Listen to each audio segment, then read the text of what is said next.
시장의 키포인트 저희 세 가지 키워드로 정리를 해드리는 시간입니다. 네. 오늘의 첫 번째 키워드부터 열어보도록 하겠습니다. 네, 첫 번째 키워드는 바로 이 물가와 관련된 얘기입니다. 최근에 이제 미 증시가 조금 지지부진하죠. 네. 특히나 빅테크 기업들이 사실은 워낙 강한 상승도 있었지만 긴축에 관련된 내지는 금리 인하에 대한 기대감이 조금은 사라지면서 이 고밸류 주식들이 조금 힘을 못 쓰고 있습니다. 기억해 보시면 지난해 10월부터 올해 6월까지 가파르게 시장이 올라왔던 그 기저에는 물론 AI라든지 이런 생산성의 성장에 대한 기대도 있었지만 사실 연준에 대한 피벗 기대도 있었거든요.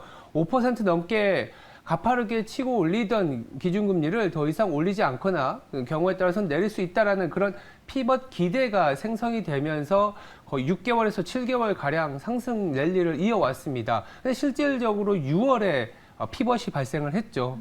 금리를 동결시키면서 이제는 앞으로 그러면 금리가 더 올라갈 것인지 내려갈 것인지에 대한 고민이 되는 그런 타이밍이 됐다라는 거죠. 공교롭게도 미증시든 우리나라든 약간의 어떤 가격적인 부담이 있는 선까지 올라오다 보니까 이 밸류에이션 이상을 가려면 단기적으로는 금리를 내려주면 더 올라갈 수 있고 아니면 금리가 유지가 된다면 성장률이 나와줘야 된다는 그런 논리가 이제 형성되는 구간이기 때문에 어제 그리고 최근에 시장 보시면 연준의 얘기에 조금은 귀를 기울일 수밖에 없는 수준입니다. 특히나 아니면 연준이 주목하고 있는 데이터들이 발표되면서 하다못해 금리를 올리지 못하더라도 아니면 내리지 못하더라도 금리를 동결할 가능성에 이제 촉각을 곤두세우고 있는 건데 이번 주 후반 아직도 시간이 좀 남아 있습니다만 PCE 연준에서 굉장히 중요하게 보는 지표이죠. PCE가 발표가 되다 보니까 근데 예상치가 전월보다 조금 더 올라갈 것으로 예상이 되고 있어요.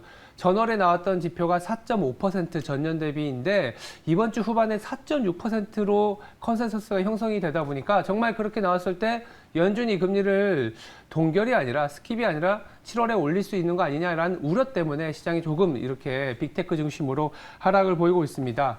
다만 최근에 이제 월스트리트저널에서도 이제 약간 짚고는 있지만 최근의 분위기는 이 물가 상승세가 조금 둔화되고 있는 건 맞다. 아시아 쪽에 또 수요가 부진하다 보니까 뭐라 그럴까요? 이 중국에서의 물가 하락 압력이 미국의 수입 물가 하락으로 또 연장이 되다 보니까 물가의 하향 추세는 뭐 하나 두 개의 데이터가 아니라 전체적인 방향성을 본다면 7월에 갔을 때 FOMC에서 과연 금리를 올릴 수 있겠냐 이런 뭐랄까요 기대 요인도 같이 병합되고 있다 이렇게 보시면 될 것 같습니다. 네, 지금까지는 금리 인하에 대한 기대감으로 시장이 올라왔다면 이제는 금리 인하에 대한 베팅에 대한 기대감은 다소 사라진 느낌입니다. 네.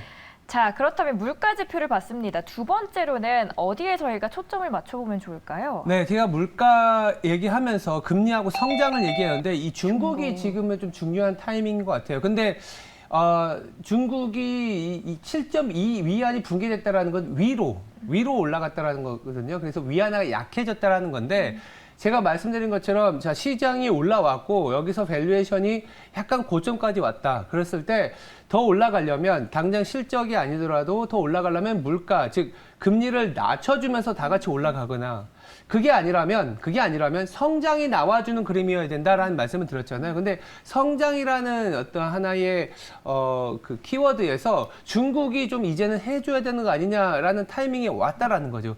다만 최근에 이제 중국이 금리 인하도 하면서 여러 가지 이제 경기 부양 정책을 쓰고는 있지만 당장은 소위 말하는 약발이 과연 소위 말해서 먹힐까 이런 얘기들이 나오고 있거든요. 그래서 지금 간밤에도 이 여기 시장에서 위안화가 7.24까지 올라가 있습니다.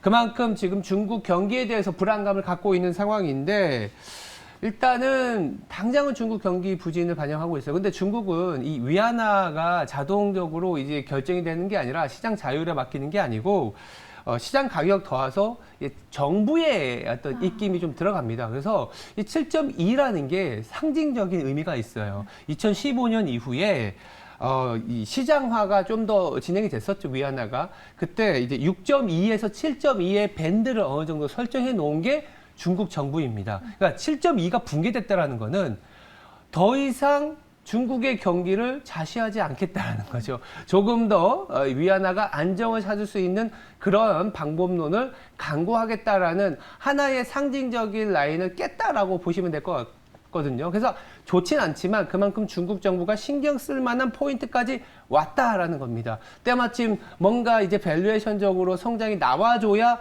더 올라갈 수 있는 타이밍에서 중국 경기가 안 좋긴 하지만 뭔가 7.2 이 분기가 됐다라는 거는 이 정책적인 어떤 기대 요인이 나올 수 있는데 그래서 그런지 몰라도 중국이요 최근에 뭐 개선되어 가는 지표들을 발표를 하고 있어요. 이를 예로 지난해 12월 이후에 발표하지 않았던 휴대폰 출하량을 어제는 발표를 했더라고요. 그러니까 무슨 얘기냐면 5개월 만에 개선이 됐습니다. 그만큼 우리 조금씩 개선이 되고 있으니까 이 7.2 이상의 이 위안화를 좀 아래로 7.2가 아닌 7.1, 7.0 이렇게 점진적으로 강세로 만들 거야라는 하나의 제스처 이렇게 저는 해석할 수 있을 것 같습니다. 중국 또한 발등에 불이 떨어졌을 거고 앞으로 중국이 내놓는 정책들이 아무래도 가시적인 효과를 한번 기대를 해보면 좋을 것 같습니다. 네. 마지막 키워드 저희 열어볼게요. 네, 이런 여러 가지 불안 요인이 있기 때문에 같이 이제 부각이 되고 있는 게 어제도 말씀드렸지만 경기 침체라는 얘기거든요. 결국은 금리를 내려줄 상황은 아니기 때문에 시간이 점점 경기 침체로 가고 있다 이런 얘기들이 많이 하고는 있습니다만 근데 이제 문제는 이제 경기 침체를 논하시는 분들도 지연이 되고 있다라는 얘기를 하고 있어요. 그러니까 위안화가 조금 더 많이 강세로 보인다면 아마도 이 지연의 시기는 더 뒤로 물릴 가능성이 높습니다. 그래서 그런지 몰라도 연준의 스피커라고 할 수 있는 이제 월스트리트 저널의 닉 티밀하우스 기자도 뭐 바로 이제 지난 주와 이 주 초반에 기사를 냈는데 왜 경기 침체가 발생하지 않지? 이런 얘기를 했었어요. 그러니까 미국 같은 경우에 금리를 그렇게 가파르게 올렸음에도 불구하고 이 한 개 기업이나 가정이 무너지지 않았다라는 점에 주목을 하고 있는데 일단 코로나 팬데믹 이후에 재정 지출이 상당히 많았고요. 그렇죠. 지금도 아직도 초과 저축이 미국 가정에는 있다. 더불어서 이 가장 중요한 게 이제 부채 상환 비율이라고 해서 내 돈에서 내 소득에서 나가고 있는 부채 비용이 있을 겁니다. 우리나라는 그게 굉장히 높아졌어요. 그래서 조금 가계 부실에 대한 압박, 내수가 안 된다 이런 얘기 나올 수밖에 없는데 미국은요 지금 9.6%밖에 안 됩니다. 그러니까 내가 이제 100이라는 소득이 있다면 부채 비용으로 9밖에 안 나가고 있다는 거죠.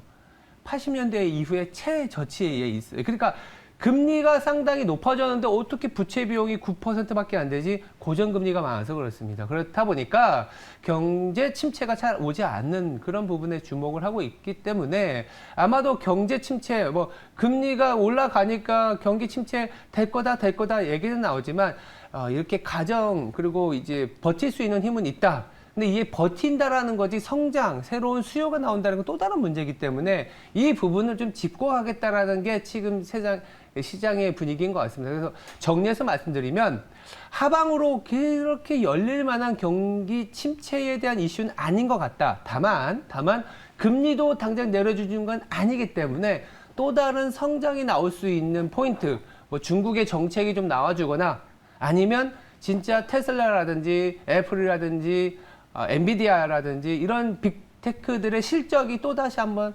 보여주면서 실적 시즌에 보여주면서 그 징검다리로 넘어갈 수 있는 그 과도기다 이렇게 말씀드릴 수 있겠습니다. 네, 확실히 경기가 뭐 좋아진다라는 지표가 나오기 전까지는 아무래도 그 박스권 안에서 계속해서 머물 것 같다라고 전망을 해주셨습니다.